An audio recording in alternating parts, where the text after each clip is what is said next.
ઘણા મિત્રોનો પ્રશ્ન છે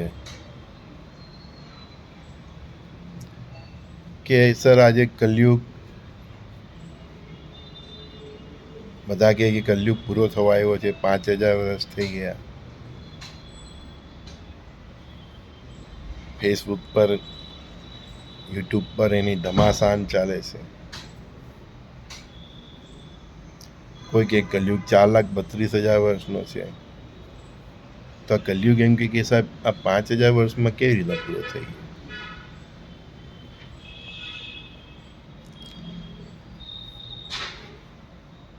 પ્રશ્નમાં ગહનતા છે, પણ એકચ્યુઅલી આપણી ઋષિ પરંપરા અને એ ગુરુઓ સાથેના મારા સંવાદને આધારે હું તમને જણાવું છું કે ગુરુ મહારાજ તો કહેતા હતા કે કલયુગ તો 4,32,000 વર્ષનો જ છે, અને આ 5000 વર્ષ પછી એમાં એક બ્રેક આપવામાં આવ્યો છે કે આ 5000 વર્ષમાં જ આ પૃથ્વી પર આટલું પાપ વધી ગયું છે. તો તે પછી જો એક બ્રેક નહીં આપવામાં આવે તો 4,32,000 વર્ષ થાય ત્યાં સુધીમાં આ પાપની સીમાઓ, પાપની ગહનતાઓ, પાપની ગહેરાઈઓ કેટલી વધી જાય. કદાચ એ પાપથી પૃથ્વી પણ બ્લાસ્ટ થઈ જાય. સમજ્યા? પૃથ્વીને મનુષ્યનો બોજ નથી નડતો, પૃથ્વીને મનુષ્યના કરેલા પાપોનો બોજ નડે છે. તો એ 4,32,000 વર્ષમાં કલયુગમાં આ 5000 વર્ષ થવા આવ્યા છે. તો એક બ્રેક છે, અને એ બ્રેક અનુસાર અત્યારે જે સર્જન અને વિસર્જનની પ્રક્રિયાઓ ચાલે છે આખા વિશ્વમાં, જેમાં પ્રકૃતિનું પોતાનું પણ તાંડવ છે અને માનવ સહજ તાંડવો પણ ચાલે છે. ક્યાંક યુદ્ધ ચાલે છે, ક્યાંક પ્રકૃતિનું તાંડવ ચાલે છે, અને ત્રીજા વિશ્વયુદ્ધની બૂમાબૂમ છે. આ બધી જ ઘટનાઓ જે ઘટી રહેલી છે તે એટલા માટે જ છે કે 4,32,000 વર્ષના કલયુગની અંદર એક બ્રેક લાવવામાં આવે. જે કંઈ પણ અત્યારે વિનાશ લીલાઓ ચાલે છે એની પાછળના બે કારણ છે. પૃથ્વી પર મનુષ્યનો ભાર અને પૃથ્વી પર મનુષ્યનો પાપોનો ભાર. આ બે ભારથી પૃથ્વી ત્રાહિયામ તાહિયામ થઈ ગઈ છે. એ પૃથ્વી પરનો ભાર ઘટાડવા માટે આ બધી વિનાશની લીલાઓ ચાલે છે. ગુરુ મહારાજ સાથેના સત્સંગ પ્રમાણે ભારત ફરીથી વિશ્વગુરુ બનવાનું છે, અને સનાતન ધર્મ એની ધરોહર તો ભારત જ છે. તો ભારત જ વિશ્વની ધરોહર બનશે, અને 1000 વર્ષનો આ એક સુવર્ણ યુગ, સતયુગ, કલયુગની વચ્ચે એની સ્થાપના થવા જઈ રહેલી છે, અને એનું નિમિત્ત ભારત જ બનશે.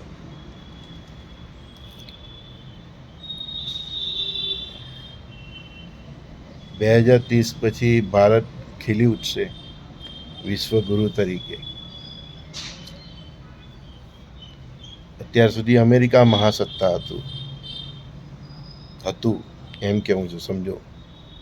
હવે ભારત મહાસત્તા બનશે. ભલે આપણને આપણી સ્થૂળ દ્રષ્ટિ હમણાં આ બધું દેખાતું નહીં હોય, પણ કેટલાય લોકોને એના અણસાર તો દેખાતા જ હશે.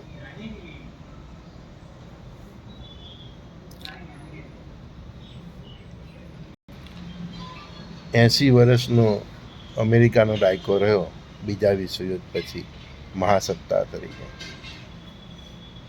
હવે એ દાયકો ભારતનો આવે છે. ભારત ફરી અખંડ ભારત બનશે. ગુરુઓ અને સૂફી સંતોના શબ્દો છે, હું ક્યાંથી એવો દ્રષ્ટા. પણ જે ભારતનું વિઘટન થયું છે, બધા જ ભાગો ફરીથી ભારતમાં જોડાશે અને ભારત ફરી અખંડ ભારત બનશે. હમણાં જે કંઈ પણ આપણા દેશમાં રાજકીય રીતે ધમાસાણ ચાલતું હોય, પણ મારી દ્રષ્ટિ અને મારા જેવા જેટલા લોકો છે એ બધાની દ્રષ્ટિ એ ગુરુઓના શબ્દો પર જ છે. અને અમે લોકો એ અનુભવ કરી રહ્યા છીએ કે એની શરૂઆત 2020થી થઈ ગઈ છે. અને ભગવાનની કૃપા રહી, ભગવાનની ઈચ્છા તો છે જ, અને ભગવાનની ઈચ્છાથી આ બધી પ્રક્રિયાઓ 2030 સુધીમાં પૂરી થઈ જશે.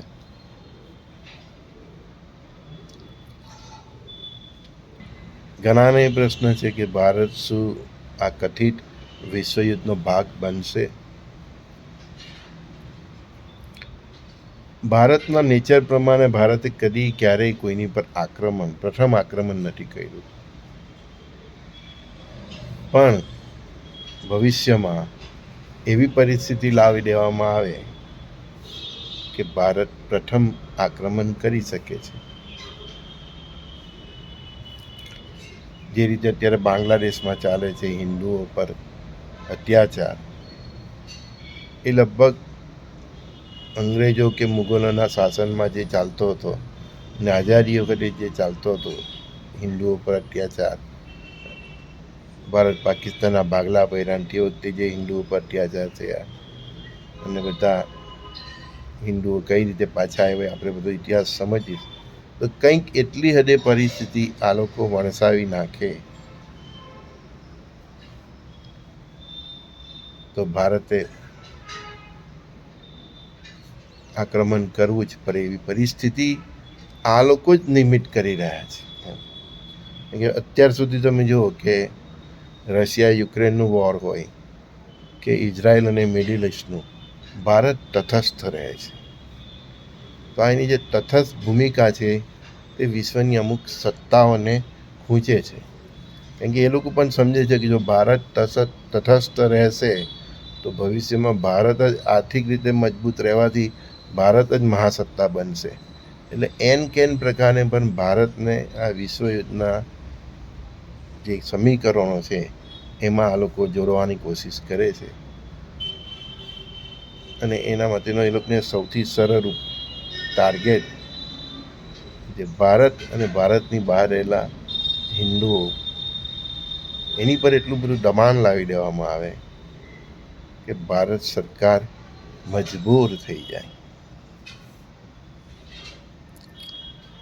કહેવાય છે ને કે સ્વરક્ષા માટે પણ ઘણીવાર આક્રમણ કરવું પડે. અને અત્યારની વર્તમાન સરકાર છે એને મોટે ભાગે લોકો હિન્દુઓની સરકાર સમજે છે. તો પરિસ્થિતિ એવું નિર્માણ કરી દેવામાં આવશે કે ભારત ચાહે ન ચાહે એને ફ્યુચરમાં આપણા પડોશી દેશો અને એ લોકોના જે મા બાપ છે, ચીન છે, આ છે તે, એ લોકોની સાથેનો સંઘર્ષ અવશ્ય સંભવી છે. એક પ્રજા તરીકે આપણે જાગૃત રહેવાનું છે કે એવી પરિસ્થિતિનું નિર્માણ થશે એ અમે નહીં કહી શકીએ.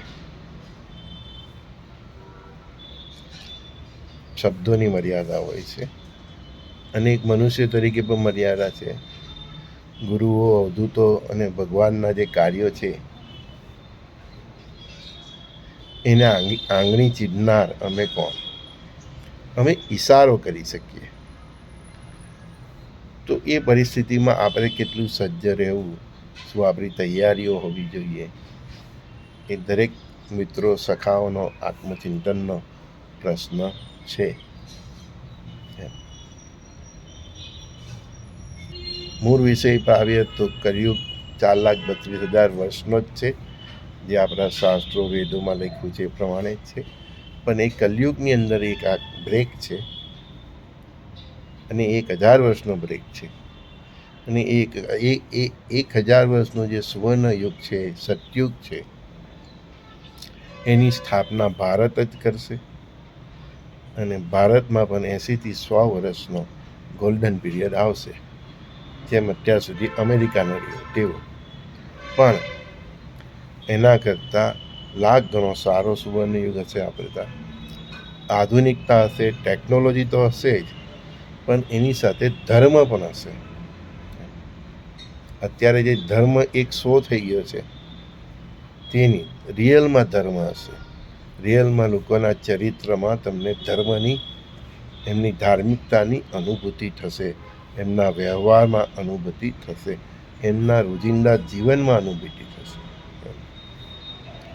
તો બસ આપણે એ જે ફીચર છે હવે પછીનું 2030 પછીનું જે ભારત બનવા જઈ રહ્યું છે, એમાં એ દિશામાં આપણે પણ આપણું જીવન બદલી નાખીએ, એ જ આપણા હિતાઓમાં છે. કે જ્યારે આખું માનવ જીવન જ બદલાઈ રહેલું છે, આખા વિશ્વની પ્રજાઓમાં બદલાવ આવશે. તો આપણે અત્યારથી કેમ ન બદલાઈ જઈએ? બદલાવ એટલે અગાઉ પણ કહ્યું છે તેમ આપણું આચરણ શ્રેષ્ઠ હોવું જોઈએ, આપણો વ્યવહાર શ્રેષ્ઠ હોવું જોઈએ, આપણું ચરિત્ર સારું હોવું જોઈએ, પરસ્પર દેવોનો ભાવ હોવો જોઈએ.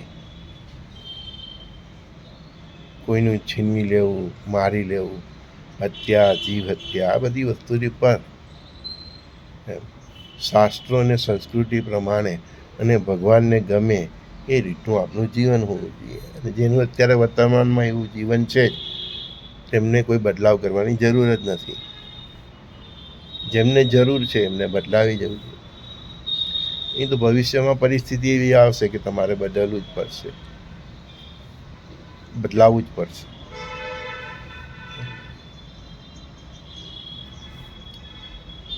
સંજય બોરીવાલા, સુરતથી. સર્વે મિત્રો સખાઓને પ્રણામ. આશા રાખું છું કે આજના મારા સંવાદથી તમને કોઈક માર્ગદર્શન મળ્યું. શ્રી ગુરુદેવ દત્ત.